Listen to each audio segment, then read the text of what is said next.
Hey everybody, it's Joric. Welcome back. I hope you're doing great wherever you are in the world. Today I wanted to make a video because as we start off the new year, probably the biggest or the most common question that I've received since, let's say, late October of 2023 and now through the beginning of the new year is, what do you make of the politics in Portugal? Are you worried? Are you going to move because of it? Should we move there because of what's happening politically? If you don't know and you just found the channel, last fall, the Prime Minister of Portugal resigned, which then spurred what will be a dissolving of Parliament and elections, which are going to be happening here in March. So, with that, as people are thinking about moving, it's something that has come up, and people have asked everything from, do you worry about what happens politically in Portugal on a day to day basis, to are you worried about what the future holds politically?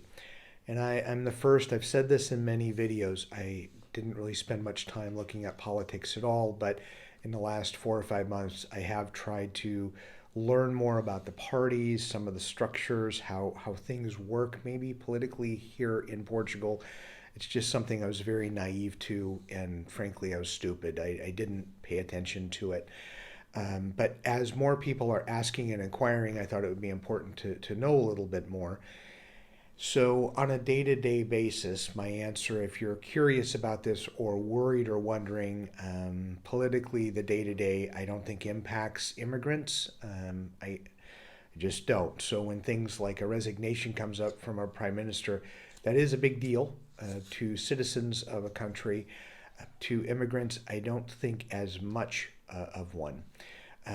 Now, from a political process, the bureaucracy and government process, things like immigration policy and reform, that does impact immigrants. Things like taxes, how they treat citizens and I'll say immigrants tax wise, yes, that may impact you.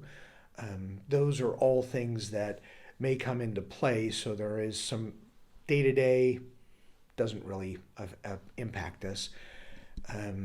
But from a political standpoint from a holistic standpoint, yes, the government does impact how you live, albeit not on a day to day. It may determine whether you want to move to a certain country or not. But what I wanted to get at and talk about, hopefully briefly, is when people are talking about, are you contemplating a move out of Portugal, or should someone consider a move to Portugal or move away because of what's happening politically? And I'm still not a good content creator when it comes to answering that question. There may be other people that can do a better job. I just, again, from a day to day, I don't see what's happening in the government impacting us negatively or positively. Now, immigrants, the NHR, if that was something that you're interested in, that's gone. So that was a government decision. The golden visa, which has been changing for the last few years, a government decision.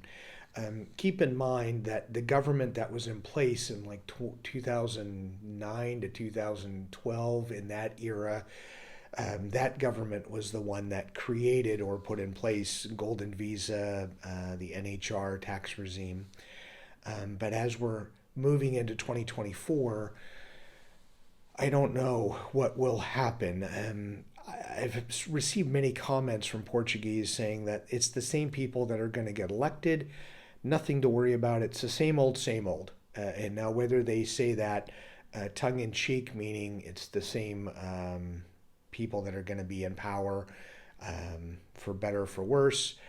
So those people said there's nothing to worry about, and it shouldn't change your decision on whether you should move to or move away from Portugal. I've received other comments from people that they really want a different coalition or a different majority, where it's more Portugal focused, I'll say more Portugal centric, I guess be more nationalistic in tone there. Who's to say? We have March 10th is the election. From there, You have a new prime minister, and then you'll have another. Apologize, I'm still sick, so I'm escaping, or the words are escaping me. But you'll still have a new budget that needs to be put into place. And I think recently the president had said that, what he's looking forward to least this year is hopefully there will not be a situation where he would look to dissolve parliament again under his watch. So hopefully that doesn't take place. But as far as the day to day, and you can reach out in looking at expat groups on Facebook and Reddit. People from other countries don't really talk about the political process here. Yes, sometimes we can complain about the bureaucracy, which is part of the government, but who's in power, president, prime minister, what's happening in parliament, is usually not in our discussions. Now, if something changes after March 10th, if for some reason there's a different group that happens to gain power, or there are more seats from certain parties that get into place, and that changes, let's say, throughout 2024 and 2025, some of the laws and what happens in the country, then I can't be naive to that. I would say, yes, we would probably look at that and determine what's happening in Portugal. Is it a good time to stay, or is it the right time to move? Don't know. I think there's much to be said. I think we should all wait and see what happens after the election and how things progress in 2024. Again, many Portuguese who comment on my channel will say business as usual. So I'm going to go with those comments. There are a few that are hoping for some radical change in Portugal. I don't know if that's going to be the case. If I look at kind of what's gone on from 1974 till now, if I look at kind of the elections, it looks like many of the same people or similar parties kind of build a coalition with each other to be able to stay in power, kind of regardless who is prime minister or who's been elected president. But time will tell. So it's a long way to give you an answer of just wait and see. Learning about the Portuguese politics is a good thing when you're moving, but I don't think it's your end-all be-all. I think you need to go on with your life, and you need to live day to day and enjoy your life.